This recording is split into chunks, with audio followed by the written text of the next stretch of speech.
이 새벽을 주님과 2부 돌아왔습니다. 이 시간에는 주는 사랑체교회 박창형 목사님께서 요한복음 4장 15절에서 19절까지의 말씀을 본문으로 사마리아 여인과 패역한 사회란 제목의 하나님의 말씀 전해주시겠습니다. 예수님 당시 유대인 사회는 다방면으로 부패가 너무 심해 무너지기 일보 직전에 있었습니다. 당시 이스라엘 사회는 정의도 질서도 양심도 모두 무너져 있었습니다. 사람들 스스로가 사람이 살 수 없는 사회 환경을 만들어 놓았고 이로 인해 가정들이 무너져 갔습니다. 다수의 대중은 가정이나 생활터전을 잃고 기본적인 생계 유지마저도 어려운 생활을 이어가고 있었습니다. 이런 상황에서 여성은 가장 큰 고통을 겪는 사회 계층이었습니다.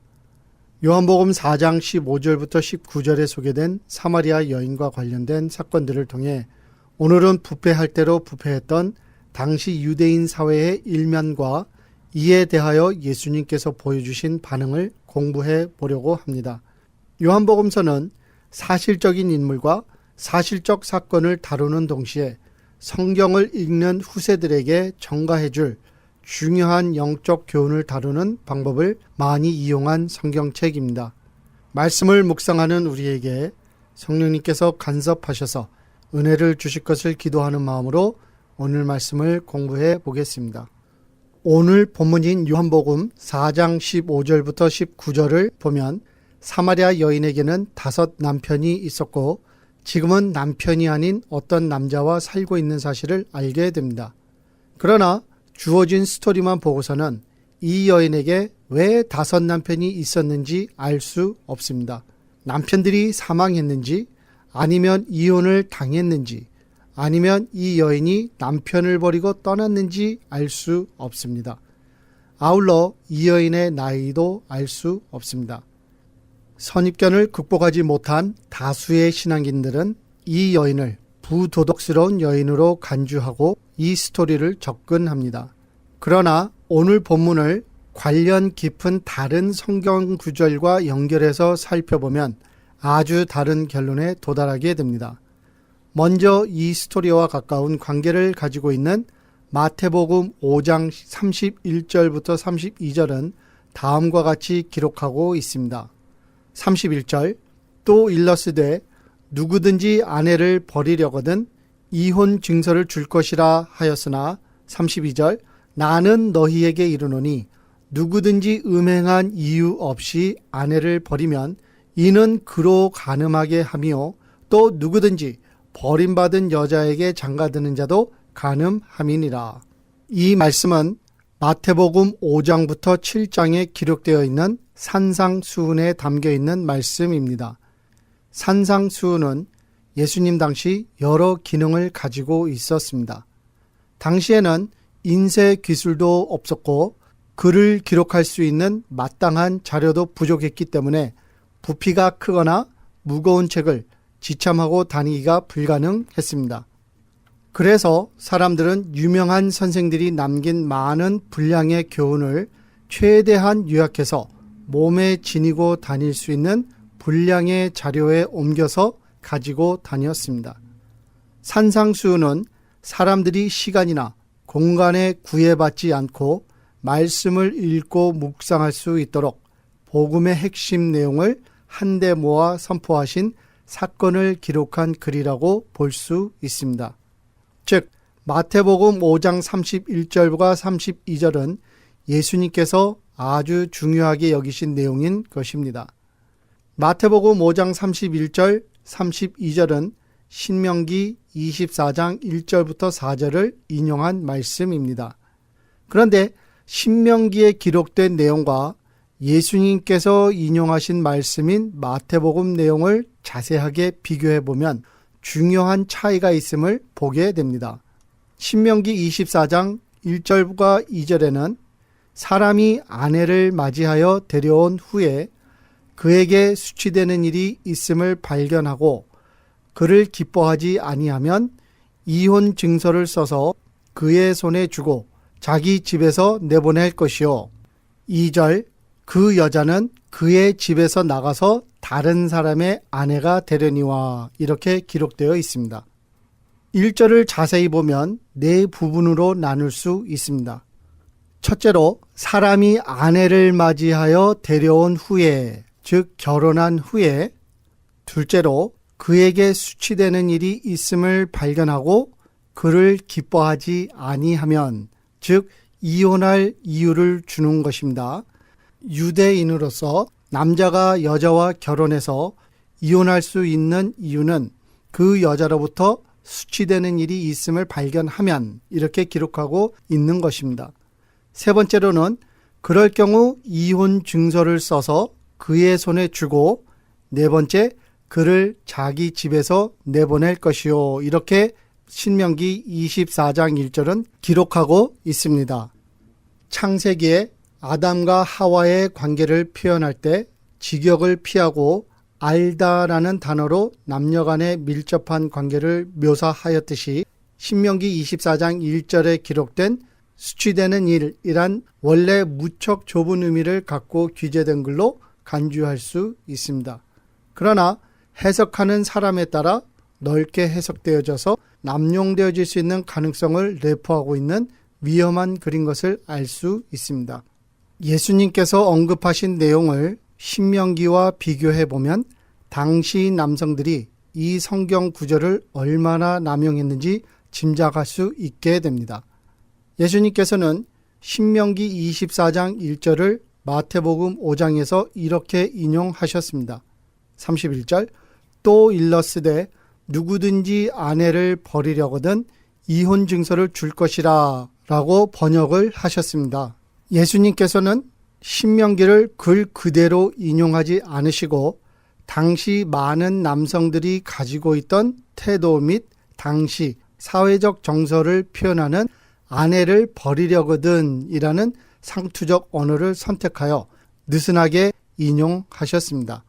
31절은 예수님께서는 왜 모세의 율법을 귀에 거슬리는 이런 상투적 단어를 선택하여 표현하셨을까를 생각해 보게 합니다.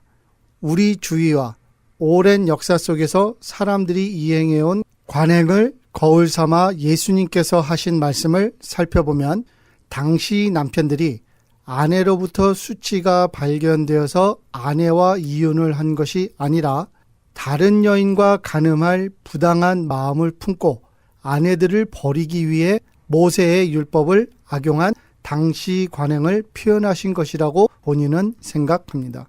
즉 누구든지 아내를 내버리려거든 이혼 증서를 줄 것이라는 말은 자기들의 간음 행위를 정당화시키기 위해 신명기를 왜곡했던 당시 사람들이 그들 간에 사용한 상투적 언어를 예수님께서 그대로 표현하신 것입니다.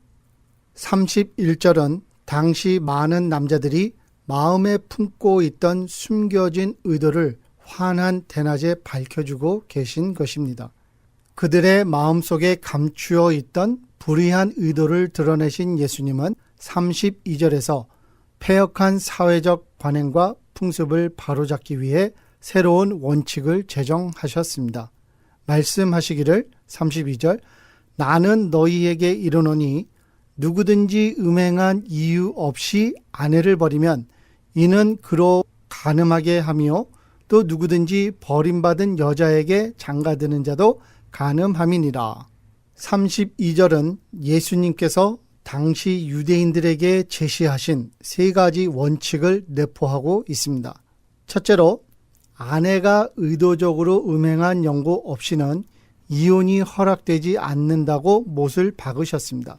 둘째로 다른 여인과 간음할 마음을 품고 수치스러운 일을 하지 않은 아내를 버리면 버려진 아내는 유대인 법에 의해 어쩔 수 없이 간음을 하게 될 텐데 이 경우 아내를 버린 남편이 원인 제공을 한 사람이라고 원칙을 세우신 것입니다. 유대인 사회에서는 어떤 법이 어겨지면 원인을 제공한 사람에게 벌이 내려지는 원칙을 가지고 있었기 때문에 유대인 남성들에게 이 원칙은 큰 부담이 되는 원칙이었던 것입니다. 셋째로 누구든지 버림받은 여자에게 장가드는 자도 간음함이니라고 원칙을 세우심으로 남편에게 버림받은 여성에게 장가드는 남성도 간음하는 것이라고 못을 박음으로 남성들이 나쁜 음모를 가지고 서로 모략을 꾸밀 수 없도록 쐐기를 박으신 것입니다. 32절은 근거 없이 나온 원칙이 아니고 당시 유대인 사회가 가지고 있던 부당한 부조리를 염두에 두고 제시된 원칙이었던 것입니다. 예수님께서 마태복음 5장 28절에서 음욕을 품고 여자를 보는 자마다 마음에 이미 간음한 것이라고 말씀하신 이유는 당시 남성들이 여성을 본 후 음욕을 품으면 그 여성을 아내로 들이기 위해 현재 아내를 버릴 계획을 세웠기 때문이라고 예측해 볼 수 있습니다. 요즘과 같이 당시 사회는 음란한 생각을 품으면 그 생각이 장성할 수 있는 옥토와도 같았고 이로 말미암아 영혼과 가정과 사회가 몽땅 멸망의 길로 몰아쳐져 가고 있었던 것입니다.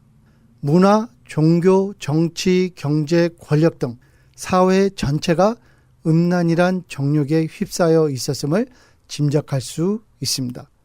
이렇듯 32절은 타락할 대로 타락했던 사회와 사람들을 회복의 길로 인도하기 위해 예수님께서 제정하신 해독제였던 것입니다. 당시 사회를 살펴보면 이런 건강하지 않은 문화 및 풍습을 길러주는 요인으로 볼 수 있는 두 가지 원인을 발견하게 됩니다. 오늘 공부하는 성경 구절을 좀 더 이해하기 위해 먼저 남성 우월주의가 강했던 당시 이스라엘 사회의 정서를 살펴보려고 합니다. 이스라엘 사회는 가혹하다고 볼 수 있는 남성 우월주의가 만연해 있었습니다. 자녀들을 비롯해서 아내는 인격적으로 여겨지지 않았고 물건과 같은 소유물에 가까웠습니다. 가장에게는 자녀나 아내를 이유가 있다고 판단하면 죽일 수 있는 권한이 있었습니다. 경제권은 전적으로 남성에게만 있었습니다. 여성은 남자 없이는 독립적으로 살 수 없는 사회 구조였습니다.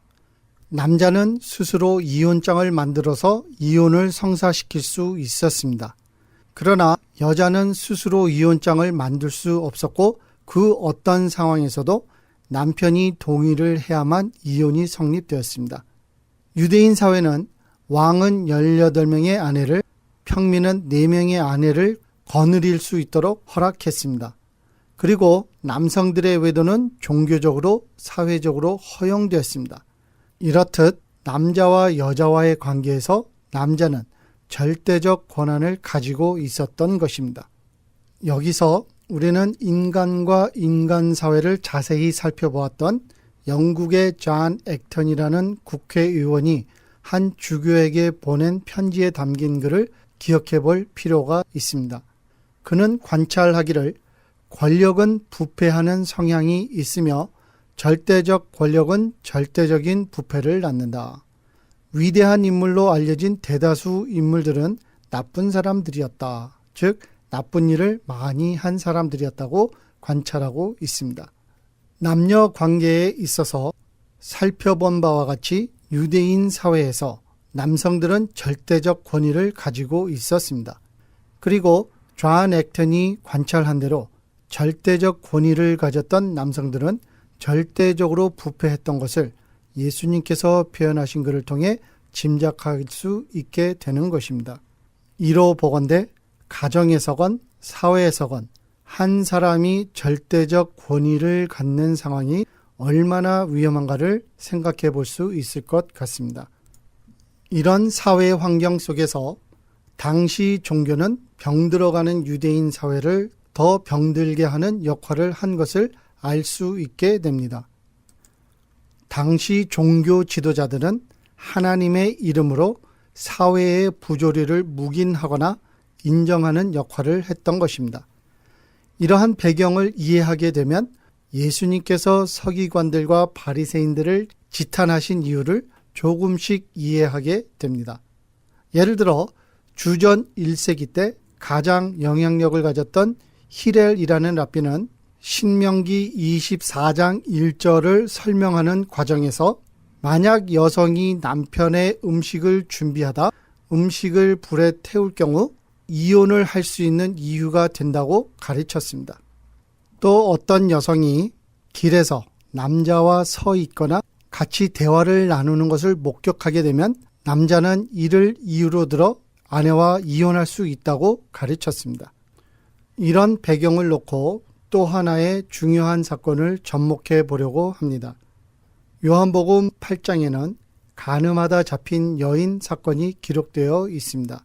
사건을 보면 서기관과 바리새인들이 간음하다 잡혔다는 여인을 예수님께 끌고 와서 신명기 22장 22절을 들먹이며 모세 율법은 이런 여자를 돌로 치라고 명했는데 예수님은 어떻게 처리하겠느냐고 질문하고 있습니다. 그런데 신명기 22장 22절을 들여다보면 서기관들과 바리새인들의 행동에 문제가 발견됩니다. 신명기 22장 22절은 간음하다 잡힐 경우 남자와 여자 모두를 돌로 치라고 명하고 있습니다. 그런데 서기관들과 바리새인들은 여자만 예수님께 끌고 온 것입니다. 그러자 6절에 보면 예수님께서 몸을 굽히시고 손가락으로 땅에 글을 쓰셨다고 기록되어 있습니다. 예수님께서 그때 어떤 글을 쓰셨는지는 아무도 정확하게 알 수 없습니다. 많은 사람들이 이에 대한 여러 의견을 제시한 바 있습니다. 그중 아마 신명기 22장 22절을 쓰셨을 것으로 예측하는 어느 한 성서학자의 입장이 가장 설득력 있어 보인다고 본인은 생각합니다. 당시에는 전체 로마와 헬라 인구 중 약 10% 정도의 인구만 글을 읽을 수 있었던 것으로 고고학자들은 보고 있습니다. 대중 다수는 글을 읽지 못했고 더군다나 글을 읽을 수 있는 여성은 극소수였습니다. 때문에 자기들이 하는 말을 확인할 수 있는 사람이 없었기 때문에 바리새인들과 서기관들은 성경을 자기들이 원하는 대로 읽거나 해석하는 경향이 있었던 것입니다. 곧 사람들은 그들의 말을 하나님의 말로 여길 수뿐이 없었던 상황이었던 것입니다. 그러나 성경을 앞뒤로 알고 계신 예수님 앞에서 자기들의 허점이 드러난 것입니다. 그래서 예수님께서 모두가 볼 수 있도록 여자와 남자 모두가 벌을 받아야 한다고 기록된 신명기 22장 22절의 글 전체를 쓰셨을 것으로 보는 것입니다. 그리고 또 엎드리셔서 또 글을 쓰셨다고 8절은 기록하고 있는데 두 번째 엎드리셔서는 내 이웃에 대하여 거짓 증거하지 말라 아니면 살인하지 말라는 또 다른 계명을 쓰셨을 것으로 예상할 수 있습니다. 그리고 나서 그들의 눈을 보시며 너희 중에 죄가 없는 자가 먼저 돌로 치라고 말씀하셨던 것입니다. 이 성경 구절과 관련해서 한 유대인 성서학자는 예수님께서 사용하셨을 아라메익이라고 하는 유대인 원어로 예수님께서 하신 말씀을 재구성해 보면 문법상 너희 중에 이 죄가 없는 자가 먼저 돌로 치라고 하셨을 가능성이 높다고 합니다. 즉 너희가 간음죄로 이 여자를 돌로 치려고 하는데 그러려면 너희 중에 간음하지 않은 자가 먼저 돌로 치라 하고 말씀하신 것입니다. 이 말씀에는 여러 의미가 내포되어 있었을 것입니다. 이 여자를 돌로 치려면 이 여자와 함께 있던 남자를 데려오라고, 그리고 이 여자와 그 남자를 돌로 치려거든 너희가 지은 간음죄는 어떻게 하겠느냐고, 죄 없는 자를 죄인으로 몰아 사람들을 정죄하고 죽여온 너희의 죄는 어떻게 하겠느냐고. 아무도 살아남을 자가 없었기에 9절을 보면 그들이 양심의 가책을 느끼고 다 돌아갔다고 기록되어 있습니다. 모두가 죄 지은 사실이 인정된 것입니다. 이 사건을 통해서 서기관들과 바리새인들의 거짓과 위선이 말씀에 비추어 드러난 것입니다. 이 사건을 통해 남녀 간의 불평등, 부조리한 사회, 잘못된 성경 해석, 편견, 거짓과 진실 등 수없이 많은 문제가 드러나는 것을 여러분과 저는 알 수 있습니다. 한편으로는 무지하고 한편으로는 사악한 인간의 모습을 보신 예수님께서 얼마나 답답하시고 화가 나셨을까 짐작해 볼 수 있습니다.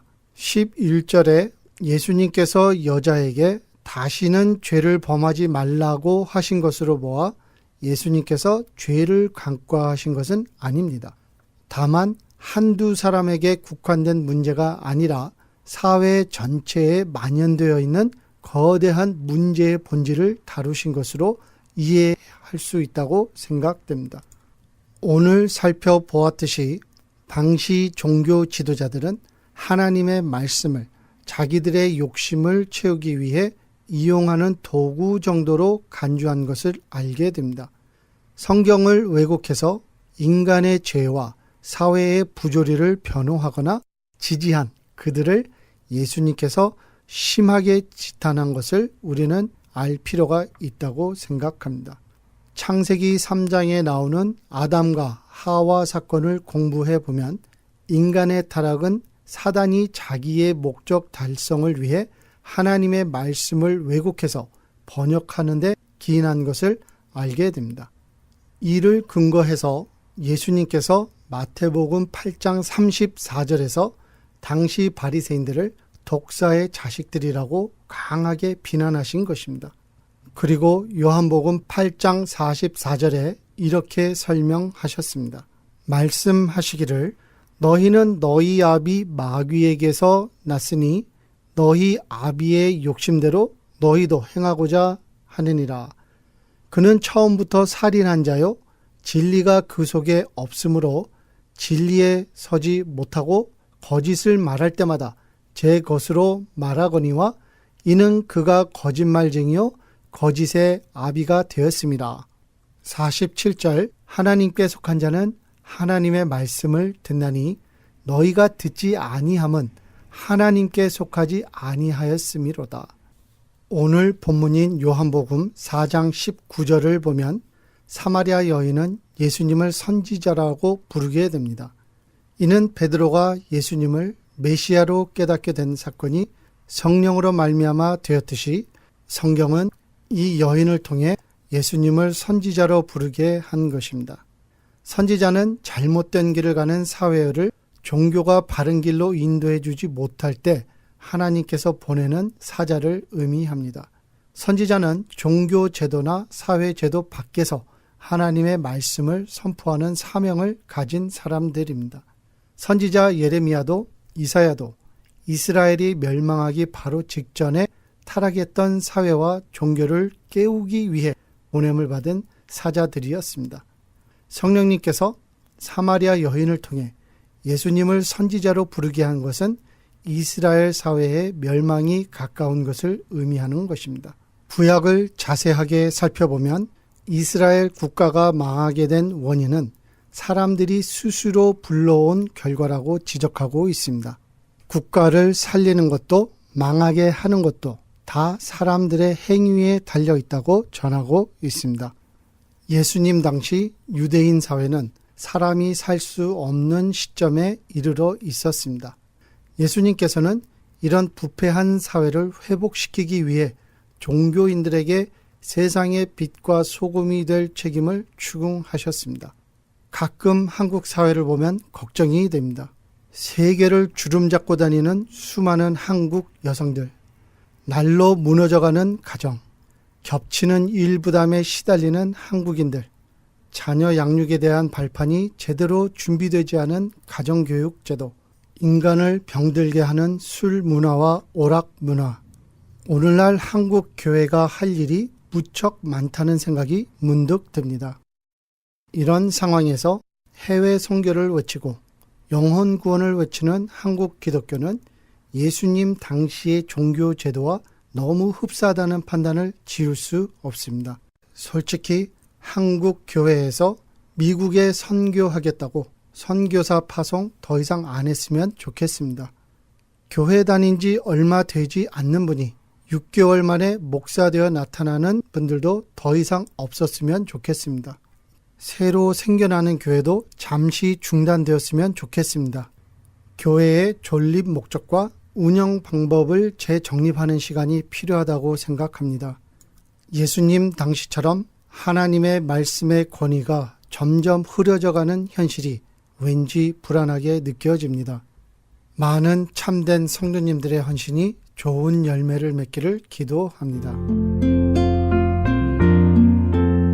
지금까지 주는 사랑 체교의 박창형 목사님께서 하나님의 말씀 전해주셨습니다.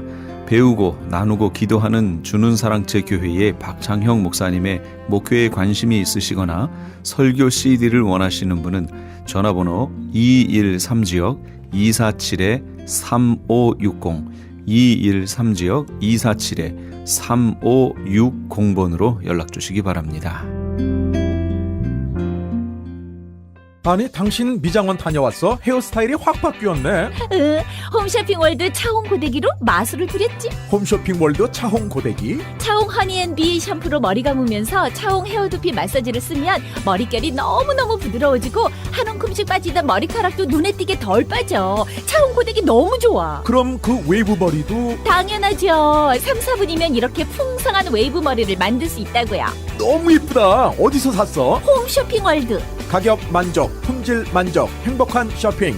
활가와 웨스턴 홈쇼핑 월드. M3를 아십니까? 무슨 병에 걸렸던지 큰 효과를 준다는 신비한 영양제. 혈액에 영양을 공급하여 힘이 생기니까 피곤하지 않고 이제는 지팡이 없이 걸을 수 있다고 많은 분들이 간증을 합니다. 혈액 해독, 기력 회복, 뼈 골수 영양 공급, 심장, 뇌, 혈전 용해. 유태인 회사가 제조한 특수 영양제. M3, 혈액순환을 잘 되게 하는 최고급 영양제. M3, 크던 작던 아픈 곳이 있다면 M3. 213-435-9600, 213-435-9600번입니다. 정직한 마음으로 권해드립니다.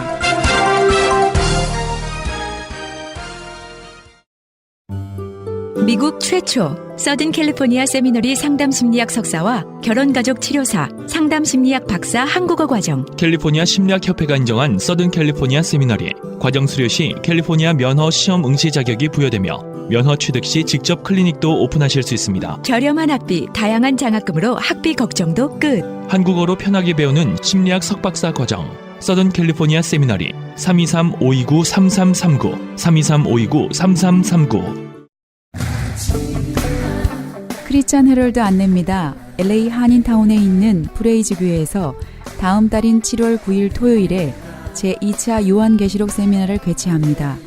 계시록 7교회를 시작으로 7년 대환란, 적그리스도는 누구인가, 휴거는 언제 일어나는가, 베리칩은 짐승표인가, 그리고 한 번 구원은 영원한 구원인가 등등 계시록의 핵심 키워드를 중심으로 피터 정 목사의 세미나가 진행됩니다. 세미나 참가비는 교재와 점심 식대비로 10불이며 목사님을 비롯한 사역자들은 참가비가 없습니다. 계시록의 말씀을 배우기 원하는 성도님들은 오는 7월 9일 토요일 오전 10시까지 2668 웨스트 피코 블러버드 LA 한인타운 피코와 캔모어에 있는 프레이즈 교회로 오시거나 전화 213-700-9833 213-700-9833번으로 문의하시기 바랍니다. 지금 여러분께서는 AM 1650과 인터넷을 통해 미 전역과 전 세계로 방송되는 크리스찬 헤럴드의 이 새벽을 주님과 2부 함께하고 계십니다. 방송시간과 설교 편성표는 크리스찬 헤럴드 신문 주간 편성표나 홈페이지 chtv1888.org에서 확인하실 수 있습니다. 계속해서 이 시간에는 복음장로교회 김상덕 목사님께서 누가복음 8장 22절에서 25절까지의 말씀을 본문으로 믿음이 어디 있느냐라는 제목의 하나님의 말씀 전해주시겠습니다. 진리를 믿어야죠. 가짜를 믿으면 되겠어요? 자신이 구별을 할 줄 알아야 됩니다. 아무 소리나 다 믿는 사람은 어리석은 사람이에요. 그래서 진리의 말씀을 많이 들으시고 읽으시고 배우셔야 됩니다. 왜? 가짜를 구분해야 되니까. 내 아버지가 늘 함께 하십니다. 두 번째로 하나님이 함께 하시지만은 우리가 이 세상에 사는 기 때문에 어려움을 누구나 똑같이 같이 당합니다. 불경기 만나면은 믿는 사람도 불경기 만나고요. 여름에 더우면은 우리도 같이 덥지. 하나님이 계신다고 해서 문제가 하나도 없다. 그건 미신입니다. 그것은 아주 잘못된 것입니다. 하나님께서 이스라엘 백성들을 애굽에서 구원하셔서 가나안 땅으로 데려가시는 광야의 과정을 보세요.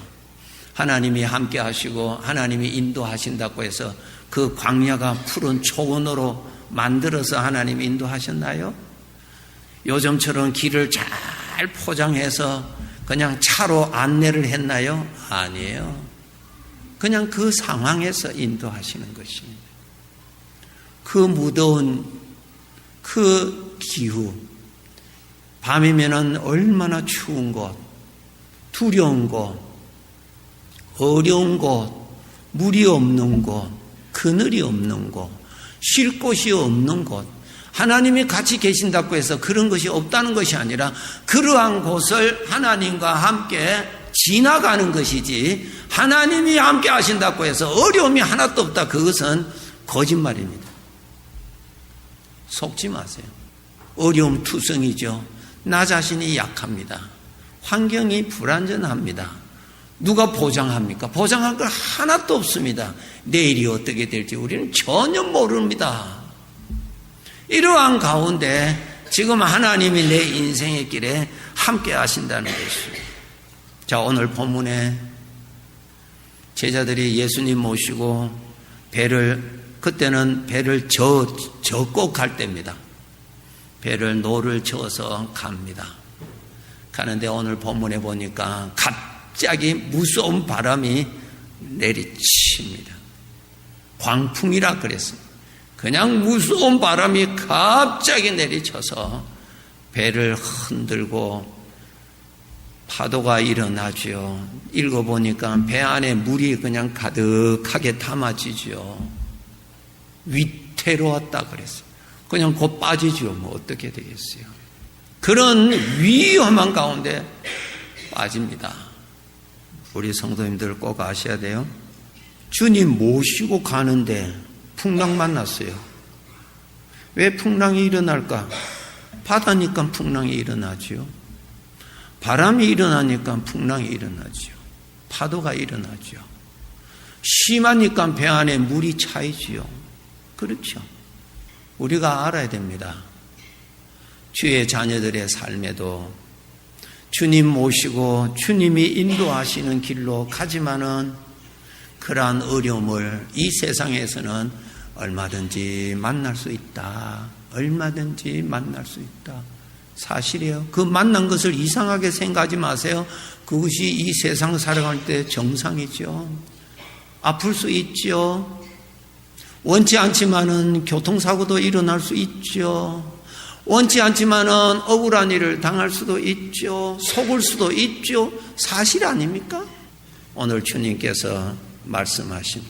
주님 모시고 가는데 무서운 바람이 불어서 물을 아무리 퍼내도 들어오는 물이 많아서 가라앉게 되는 큰 위험에 빠집니다.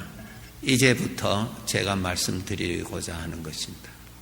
이때에 믿음이 다 부서집니다. 신앙생활하고 주님 모시고 감사하고 은혜 중에 있다가 풍랑을 만나고 그 다음에 배 안에 물이 차고 가라앉게 되면은 두려움이 가득 차버리고 믿음은 다 도망가고, 베드로가 예수님을 부인한 것처럼 믿음을 부인해버리고 우리에게도 똑같이 두려움에 빠지고 불안에 빠지고 심지어는요 주님을 원망하기도 합니다. 오늘 본문에 마가복음 4장 38절에 보시면은 마가복음 4장 38절에 보면은 거기에 보시면은 이렇게 말씀하고 있어요. 주님을 깨우면서 그 구절을 잘 읽어보세요. 제자들의 마음에 예수님에 대한 원망과 불평이 거기에 들어가 있습니다. 우리가 죽게 된 것을 돌보지 아니하시나이까? 주님, 우리가 지금 빠져 죽게 됐는데 주님 뭐 하십니까? 주님에 대한 원망입니다. 주님에 대해 주님께서 빨리 손을 써 주시지 아니한 것에 대한 원망이 여기에 읽어보면 나옵니다. 이것이 우리들이에요. 주님, 제가 이렇게 신앙생활 열심히 하는데 이런 어려운 일 당해서 제가 믿음을 가지고 믿습니다. 이렇게 몇 번 했는데도 주님 뭐 하십니까 이거? 그래 주님에 대한 섭섭이가 일어나는 거예요. 하루 종일 배 타기 전에 하루 종일 하나님 말씀 들었던 제자들이에요. 특히 그때는 성경 읽어보면요, 예수님의 비유의 말씀을 하루 종일 하셨어요. 그 말씀을 듣고 제자들이 얼마나 은혜 받았겠어요. 예수님께로부터 말씀 들었으니까 은혜 충만하고 흡족하고 감사하고 배 타고 기분 좋게 가는데 풍랑을 만나니까 다 믿음 배반해버리는 거예요. 믿음 다 도망가 버리고 그 다음에 뭐랄까 우리가 죽게 되었습니다. 그냥 두려움에 확 빠져. 믿음은 다 도망가 버리고 두려움이 확 빠져버리고 보니까 주님에 대한 원망까지도 해버리는 거예요. 이스라엘 백성들이 출애굽에서 이것이 40년간 반복합니다. 우리들도 똑같습니다. 지금 제가 뭐를 드리려고 주님께서 오늘 이 말씀하셨는가 전달해 드릴 테니까요. 아주 중요한 메스트 키 하나 가지고 인생을 우리 풀어나가야 될 것입니다. 애굽에서 나온 이스라엘 백성들이 광야에서 하나님의 수없는 능력과 기적을 봅니다. 그것이 해결되었을 때는 할렐루야 찬양하고 가다가 하루 이틀 가다가 또 문제 만나면은 똑같이 또 두려워하고 원망하고 하나님 믿는 믿음은 다 도망가고 우리 다 죽이려고 하는 것 같다. 우리가 애굽에서 잘 살고 있는데 괜히 나왔다. 그냥 하나님에 대한 불신의 마음이 꽉 차버립니다. 우리들도 신앙생활 다 수십 년간 했습니다. 은혜 중에 잘 살다가 어려운 일이 있으면은 믿음은 어디로 가버리고 그냥 내 마음에 불평이 일어나고 걱정이 일어나고 두려움이 일어나고 수심이 꽉 차고 어제까지만 해도 찬송이 일어나는데 찬송은 도망가 버리고 그냥 걱정만 나오고 그냥 사람 만나면은 하나님 자랑하던 입술이 내가 당하고 있는 문제가 얼마나 심각한가라 문제만 자꾸 이야기하는 사람으로 바뀌어져 버리는 것이 나요 우리들이요 제자들의 모습이라고 하는 것입니다. 이 말씀을 마가복음 4장 16절 17절에 보시면은 씨 뿌리는 비유에서 예수님께서 설명하셨어요. 돌밭에 뿌려졌다는 것은 말씀을 들을 때에 즉시 기쁨으로 받았다. 이것이 하나님 말씀으로 은혜 받은 거죠. 말씀을 들을 때 은혜 받습니다. 기쁨이 가득 찹니다. 그런데 17절 마가복음 4장 17절 보세요. 그 소리가 뿌리가 없어 잠깐 견디다가 말씀으로 인하여 환난이나 박해가 일어나는 때에는 곧 넘어진다. 그렇죠? 말씀으로 은혜 받다가 어떤 문제 만나면 곧 넘어져 버립니다. 이렇게 우리의 신앙생활을 반복하다 보니까 신앙생활에 재미가 없고 피곤해져 버리는 경향이 많습니다. 신앙은 자라야 되는데 말이죠. 자, 이제 말씀드립니다. 어떻게 해야 되느냐. 지금 예수님은 제자들에게 이 훈련 시키십니다. 자, 다시 리뷰합시다. 제자들의 마음을 한번 보십시오. 배 타기 전에는 제자들의 마음이 주님의 말씀으로 은혜가 가득했습니다. 풍랑 중에 있는 제자들의 마음은 두려움과 죽음으로 죽을까 두려움에 완전히 마음은 어두워져 있습니다. 그리고 주님에 대한 원망까지도 나타나는 것을 읽을 수가 있습니다. 그런데 여기 아주 귀한 것을 하나 기록해 놓으셨어요. 주님은 무엇 하고 계셨다고 그랬어요? 주무셨다고 기록돼요. 그거 아주 특이한 기록이에요. 주무셨다. 주님의 마음을 우리에게 보여주시는 표현이에요. 주님이 그 가운데서 주무셨다는 말은 주님의 마음은 전혀 문제가 없습니다. 같은 배에 있습니다. 주님의 마음은 전혀 그 풍랑이 주님의 마음을 조금 더 흔들지도 못하고 있다는 거예요. 주님이 주무셨다라는 말씀에 주님의 마음을 우리에게 보여주시는 아주 귀한 표현입니다. 주님의 마음은 전혀 두려움이 없습니다. 걱정이 없습니다. 주님의 마음은 풍랑으로 인하여서 제자들의 마음은 다 엎어져 버렸는데 주님의 마음은 전혀 풍랑 전이나 풍랑 후나 전혀 상관이 없으시다는 거, 그것을 보여주시는 거예요. 주님의 마음. 제자들이 주님을 깨웁니다. 주님, 우리가 죽게 됐습니다. 말을 해도 잘해야 되지. 우리가 죽게 됐다는 거예요. 주님도 죽게 됐습니다. 이렇게 말하면 안 되지. 우리가 죽게 됐습니다. 그러잖아요. 그러니까 주님께서 일어나셔서 어떻게 하셨다고요? 명령하시죠. 바람아, 조용해라. 파도는 잠잠하라. 제자들이 깜짝 놀랐어요. 즉시로 조용해졌다. 거기에 무엇을 보여주십니까? 예수님은 만유를 다스리시는 주인이라고. 모든 것을 다스릴 수 있는, 어떠한 것도 다 다스릴 수 있는, 벌레까지도 다 다스릴 수 있는, 바람도 다스릴 수 있는, 인간의 마음도 다스릴 수 있는, 악의 세력도 다스릴 수 있는, 어떠한 것도 다스릴 수 있는 분이심을 보여주시는 거예요. 두 가지 보여주시는 거예요. 주님의 마음은 우리가 겪고 있는 인생의 문제에 전혀 주님은 영향을 받지 않으신다는 거예요. 전혀 고민이 없으시다는 거예요. 전혀 걱정을 안 하신다는 거예요. 그냥 그 배가 엎어지더라도 주님의 마음은 전혀 흔들리지 않으신다는 말. 두 번째는 주님은 그 어떠한 것도 다스릴 수 있는 권세가 있다는 것을 보여주십니다. 믿음이란 무엇일까? 이제 해답 드릴게요. 내 마음을 믿고 사는 것이 믿음이 아니고 그러하신 주님의 마음을 믿고 사는 것이 믿음입니다. 아멘. 내 마음 믿고 사는 거 아니에요. 은혜 많이 받았어요. 내 마음이 흡족합니다. 할렐루야, 좋습니다. 근데 이것이 바깥에 나가서 5분도 안 돼서요, 엉뚱한 소리 딱 들으면 다 엎어져 버려요. 그러한 자기 마음 믿지 말아라. 무슨 마음? 예수님을 믿는다는 말은 예수님의 마음을 믿는다는 말이에요. 예수님을 믿는다는 말은 예수님의 인격을 믿는다는 말이에요. 예수님의 인격을 믿는다는 말은 예수님의 마음을 믿는다는 말이에요. 내 마음은 믿으면 안 됩니다. 내 마음은 은혜 중에 있을 때는 아주 좋은데 문제 만나면 이 마음 다 엎어져 버립니다. 다 엎어집니다. 다 엎어져 버려요. 뭐 다 나와요. 다 나와. 다 나와요. 자기 마음 믿지 말아라. 우리는 예수님을 믿는다는 말은 예수님의 마음을 믿는다. 언제? 풍랑이 일어났을 때 내 마음이 요동치고 내 마음이 불안해지고, 나는 약하니까 불안할 수밖에 없지요. 신앙생활 천년을 하고요, 40일간 금식기도 한다 할지라도 내 마음은 어려움을 만나면 똑같이 엎어지고요, 똑같이 절망하고요, 똑같이 투덜거리고 똑같이 원망합니다. 어제까지 내가 목숨을 걸고 하나님 앞에 헌신하겠다고 결단했다 할지라도 베드로처럼 다 넘어집니다. 내가 새벽에 닭 울기 전까지 너는 3번 나를 모른다 하리라. 우리가 그런 자입니다.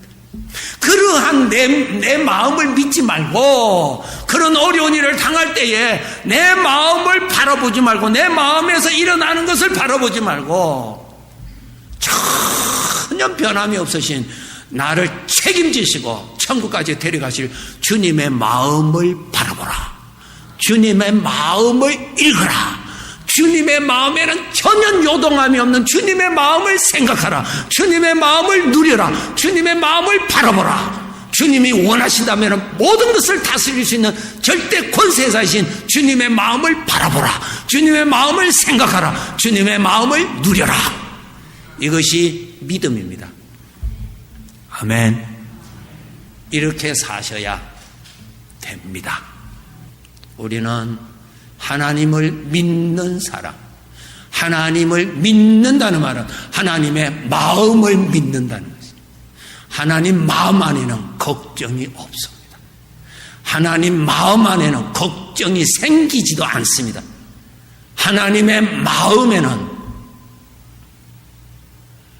항상 평안으로 소망으로 충만합니다. 그분이 원하시는 것은 다 이루실 수 있는 분이시.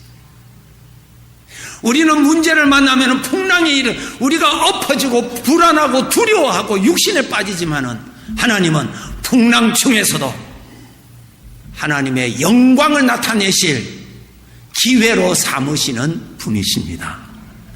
그런 하나님을 우리가 믿는 것입니다. 믿음. 누구의 마음을 믿는가? 주님의 마음을 믿는가? 풍랑 중에서 주님 주무셨다 하서 같은 배 속에서, 같은 배 안에서, 같은 풍랑 속에서 제자들의 마음과 주님의 마음은 완전히 다르지요. 그것이 본문에 딱 나타나는.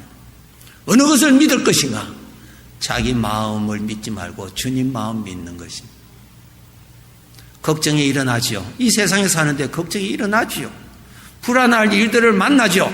그럴 때마다 예수님 믿는 사람은 그럴 때마다 내 마음에서 일어나는 불안에게 생각을 두지 말고 나를 책임지시고 인도하실 주님의 마음을 바라보라. 마음을 생각하라. 마음을 생각하라. 주님의 마음을 바라보라. 주님의 마음에는 고민이 없습니다. 주님의 마음에는 염려가 전혀 없습니다. 주님의 마음은 환난 중에서도 웃으심이시여. 주님의 마음을 믿고 사는 것이 예수님을 믿는 믿음의 생활입니다. 아멘. 이 생활 잘 하셔야 돼요. 자기 마음 믿지 마세요. 작심 3일도 못 가요. 은혜 받고 바깥에 나와서 5분도 안 됐는데 누구한테 섭섭이 소리 들으면 확 다 엎어져. 다 엎어져. 엎어진 데다가 누가 더 한마디 다 하면 그냥 다 폭발해버려요. 은혜 충만이 어디서 다 태버리고.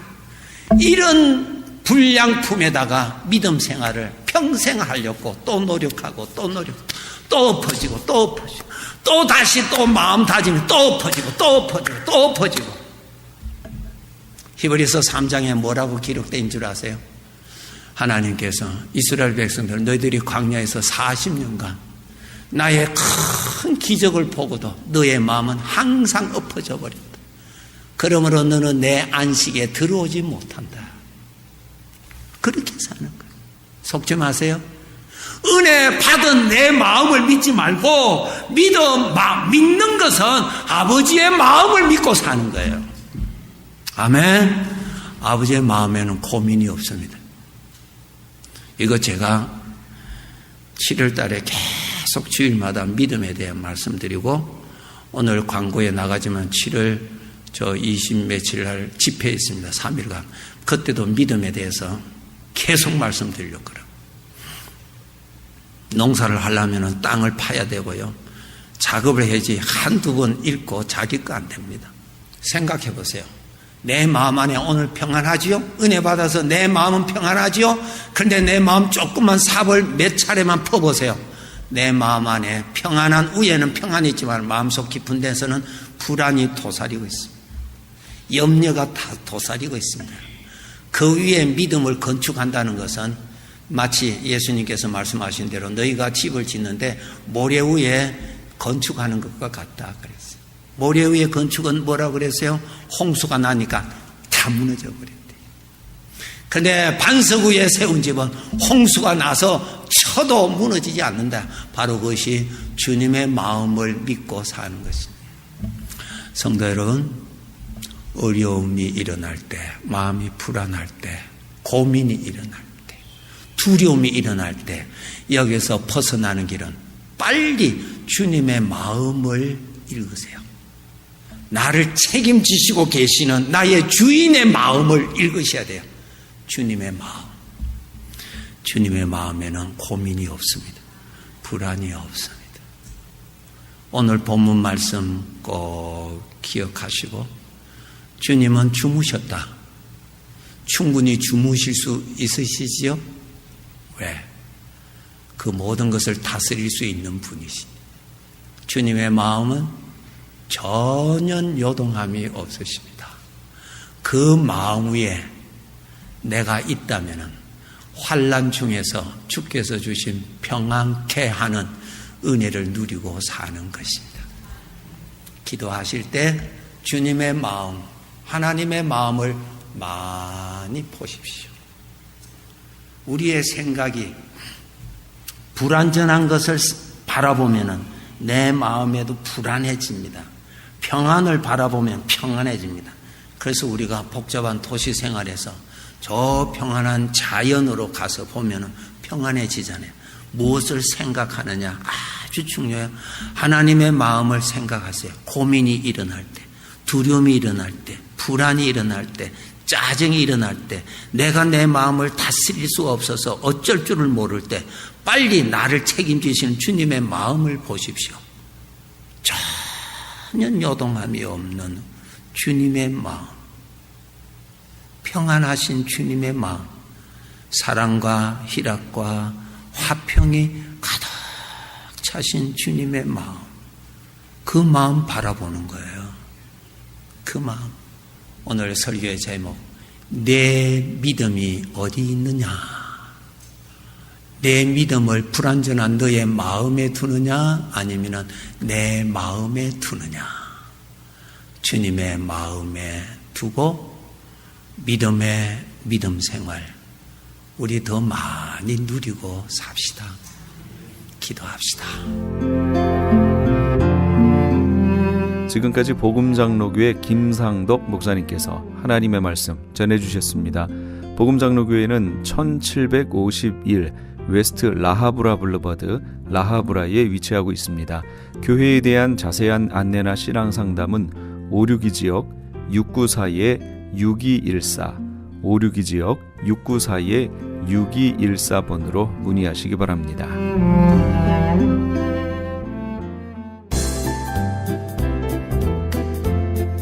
건강 칼럼. 안녕하세요. 건강 칼럼 5번째 시간입니다. 오늘은 아주 중요한 시간으로 병은 왜 걸리는 것일까와 치유 방법은 무엇인가에 대하여 생각해보는 시간을 갖겠습니다. 먼저 본론에 들어가기 전에 드릴 말씀이 있다면 아무리 좋은 것도 믿지 않으면 이루어지지 않는다는 말씀을 드리고 싶습니다. 사업도 그렇고요. 건강도 그런 것 같습니다. 하나님께서 사람을 흙으로 만드셨다고 하는데 여러분 마음속 깊은 곳에서도 그렇다고 확신하시는지요? 하늘에 해와 달이 있다고 확신하는 것처럼 저는 이런 방법을 통하여 사람은 흙으로 만들어졌다고 확신했습니다. 제 주변과 여러분 주변을 살펴보세요. 흙에서 나오지 않은 것이 하나도 없습니다. 나무도, 과일도, 집도, 자동차도, 비행기도, 시계도 등등등 흙에서 나오지 않은 것은 하나도 찾을 수 없었기에 저도 흙으로 만들어졌다고 확신했습니다. 과학적으로 설명해 보아도 사람은 산소, 수소, 질소, 탄소와 함께 약 80여 가지의 흙성분 미네랄로 되어 있다는 것을 알 수 있습니다. 그렇기 때문에 몸에서 흙성분이 부족하게 되면 부족한 미네랄 성분에 의하여 여러 종류의 질병에 걸리게 됩니다. 많은 질병 중에 당뇨병은 미네랄 성분의 크롬과 바나듐이 부족하면 걸리게 되고 심장병은 칼슘과 마그네슘이 부족할 때 걸립니다. 이 밖에도 류마티스는 아연, 마그네슘, 칼슘, 불소, 인, 철, 아동 과잉 운동 장애는 리듐 아연, 신장병은 아연, 구리, 코발트, 철, 셀레늄, 칼슘, 간염, 간경화는 아연, 몰리브덴, 마그네슘, 망간, 코발트, 셀레늄, 기관지염은 니켈, 아연, 칼슘, 신경쇠약은 불소, 칼슘, 코발트, 백내장은 요오드, 셀레늄, 아연, 망막색소 변형증은 구리, 아연, 칼슘, 망간, 마그네슘, 관상동맥경화증은 마그네슘, 아연, 셀레늄, 코발트, 칼슘, 갈륨, 협심증과 심근경색증은 마그네슘, 구리, 갈륨, 아연, 심부정증과 폐심증은 마그네슘, 코발트, 아연, 갈륨, 동맥경화는 마그네슘, 알루미늄, 고혈압은 마그네슘, 코발트, 아연, 갈륨, 셀레늄, 몰리브덴, 칼슘, 뇌혈관 질병은 마그네슘, 철, 구리, 망간, 칼슘, 셀레늄, 아연, 여드름이 많이 나는 것은 아연이 부족하기 때문입니다. 그런데 신기하게도 이런 성분이 몸에 흡수되면 기적과 같이 질병이 낫게 됩니다. 정직하게 말씀드려서 저는 하루 만에 또는 3일 만에 질병이 치유되는 사람을 많이 보았고 현재에도 알고 있습니다. 옛날 이스라엘에 아사라는 왕과 히스기야라는 왕이 있었습니다. 결론부터 말씀드리자면 아사 왕은 발에 병이 걸렸는데 의원을 의지하였기에 죽었고 히스기야 왕은 죽을 병에 걸렸는데 하나님을 의지하여서 15년을 더 살았습니다. 그런데 재밌는 것은 하나님께서 선지자 이사야를 통하여 무화과 반죽으로 고치셨습니다. 역대하 16장 12절에 아사가 왕이 된 지 39년에 그 발이 병들어 심히 중하나 병이 있을 때 저가 여호와께 구하지 아니하고 의원들에게 구하였더라. 열왕기하 20장 3절에 히스기야 왕은 여호와께 구하오니 내가 진실과 전심으로 주 앞에 행하며 주의 보시기에 선하게 행한 것을 기억하옵소서 하고 심히 통곡하더라 라고 하며 7절에 이사야가 가로되 무화과 반죽을 가져오라 하매 무리가 가져다가 그 종초에 놓으니 나으니라 라고 되어 있습니다. 청취자 여러분, 어디라도 아프신 곳이 있으십니까? 하나님께서 우리를 흙으로 만드셨다는 것을 진심으로 믿으시고 기도와 간구로서 하나님의 선물 창세기 1장 29절 말씀대로 만든 엠뜨리를 드시고 건강과 장수의 복을 누리시기를 기원합니다. 무슨 병에 걸렸든지 큰 효과를 주는 신비한 기적의 영양제 엠뜨리, 무료 건강 상담과 기적의 영양제 엠뜨리 구입에 관한 문의는 213-435-9600번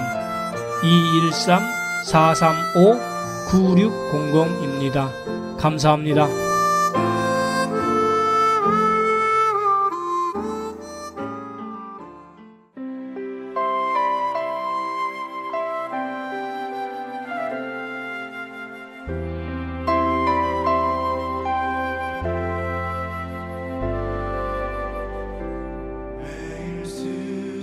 (25시란) 영화가 있습니다. 주인공 요한 모리츠는 순박하고 평범한 농부였습니다. 2차 대전이란 아주 거센 물결 속에서 그는 까닭없는 고생을 하게 되지요. 한때는 유태인으로 오해를 받아서 여기저기로 끌려다니면서 멸시와 학대를 받습니다. 때로는 난데없이 세계 최고의 우수한 인종의 씨라는 평가로 찬양을 받기도 합니다. 여기저기로 흘러다니다가 그는 마지막에 연합군에 체포돼서 재판을 받습니다. 재판관이 당신은 정말 신분이 무엇이오? 라고 묻자 모리츠는 아무 대답도 못합니다. 자기가 정말로 누군지를 자기 자신도 알 수가 없어졌기 때문입니다. 이리 끌려다니고 저리 끌려다니다가는 자신이 누군지 자기 정체성을 망각하게 될 수 있습니다. 세상과 하나님 앞에 자신이 누군지에 대한 정확한 정체성을 가지고 살아야겠습니다. 물론 마귀에 대해서는 대적하고 하나님 앞에 무릎을 꿇어야겠죠. 지금까지 크리스찬 헤럴드 방송에서 보내드린 이 새벽을 주님과의 정영철이었습니다. 복된 하루 보내시기 바랍니다. 고맙습니다.